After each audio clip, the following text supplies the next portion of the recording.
I work in a gaming industry and I barely get a time to play the games.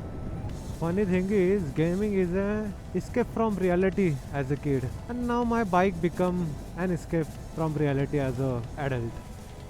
In gaming, exploration is a magic. The moment you enter a new area, no map, no idea what's coming next. That's also same feeling for bike riding. When you go into unknown routes, every turn feel like a new discovery, and every unknown road is like a new mystery to you. Now in games, when you're fighting a boss, you don't just rush. You strategize, you take your movement, you know when to attack and when to back off. That's the similar thing in the bike. On an empty highway, you don't just throttle up. You read the people, you read the road, you read the traffic, and you make your movement. When to stretch and when to ride slow. And when you're fighting a boss, that's where your adrenaline kick in. Your hands are sweat, your heartbeat are fast. You don't think about work, study, bills or anything. You just focus on one thing, to defeat the boss. And that similar thing happen also when you're riding a bike. When you're going fast on the highways or when you leaning your bike, you don't just think about the work, what you have to do tomorrow. You just think about your bike, you and the road. The gamer called it flow state and the bikers live it. Now gaming teach me one more thing. Respect the limit. In game, bad timing cost you respawn. And on bike, bad timing cost you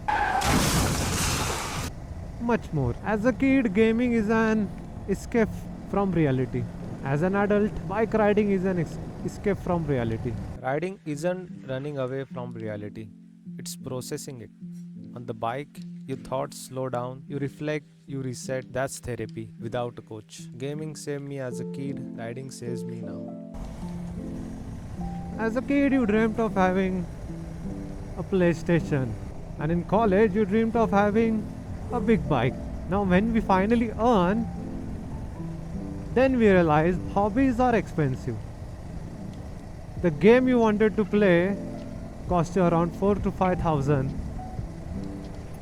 and your bikes need fueling.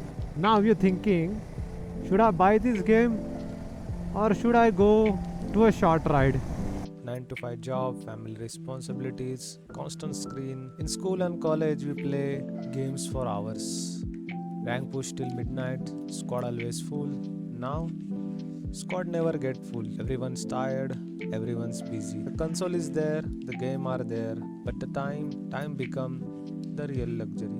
Expensive doesn't mean unnecessary. You don't quit what you love, you adapt it. You play a game once in a while, you ride once in a while. Not running away from the reality, but reshaping yourself to balance it. After staring at screen all weeks, you don't always want more screen. Sometimes you want silence. Bike riding gives you that. No notification, no meeting, just you and the road. Short rides feel like a quick matches. Long ride feel like a story campaign. You don't rush them, you experience them. I was lucky my wife bought me a PS5. Childhood dream fulfilled. But owning a dream doesn't mean you reach a finish line.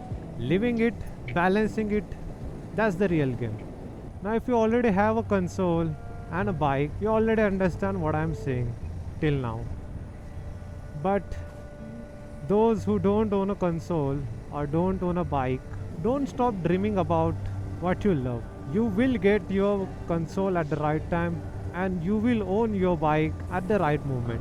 You don't just kill your dream, you just leveling up.